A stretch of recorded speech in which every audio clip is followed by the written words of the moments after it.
ఒక కుర్రాడు ఉన్నాడు, మంచిగా చదివాడు, మంచి ఉద్యోగం రావాలని ఆశపడ్డాడు, తన కుటుంబానికి గర్వంగా ఉండాలని కలలు కంటాడు. కానీ జీవితం అలా నడవలేదు. ఎన్నిసార్లు ప్రయత్నించినా ఉద్యోగం రాలేదు, ఇంటర్వ్యూలిచ్చినా ఫలితం లేదు. ప్రేమించిన అమ్మాయి దూరమైంది, స్నేహితులు కాల్ చేయడం మానేశారు, చుట్టాలు కనీసం పలకరించకపోయారు. ఇలా అంతా దూరమైపోయినప్పుడు మిగిలిందొకటే, ఒంటరితనం. ఒకరోజు రాత్రి తన గదిలో అద్దం ముందు కూర్చుని తన కళ్ళల్లో చూశాడు.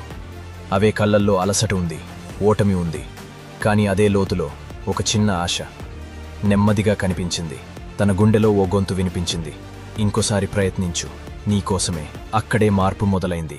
ఆ రోజు నుండి అలారం వేసుకుని తెల్లవారుజామున లేచి చదవడం మొదలుపెట్టాడు. ఉదయాన్నే పరిగెత్తాడు, రాత్రంతా పుస్తకాలతో ఉన్నాడు. రోజూ చిన్న మార్పులు, చిన్న అభ్యాసాలు. వెనక్కి చూసే పని మానేశాడు. ఎవరూ మెచ్చుకోకపోయినా, ఎవరూ గుర్తించకపోయినా తను మాత్రం తన మీద నమ్మకం పోగొట్టుకోలేదు. నిజంగా ఎంతకాలం పట్టిందో అతనికే తెలియదు. ఒకరోజు ఫోన్ వచ్చింది. మీరు సెలెక్ట్ అయ్యారు అన్న మాట వినిపించింది. అతని కళ్లల్లో నీళ్లు వచ్చాయి.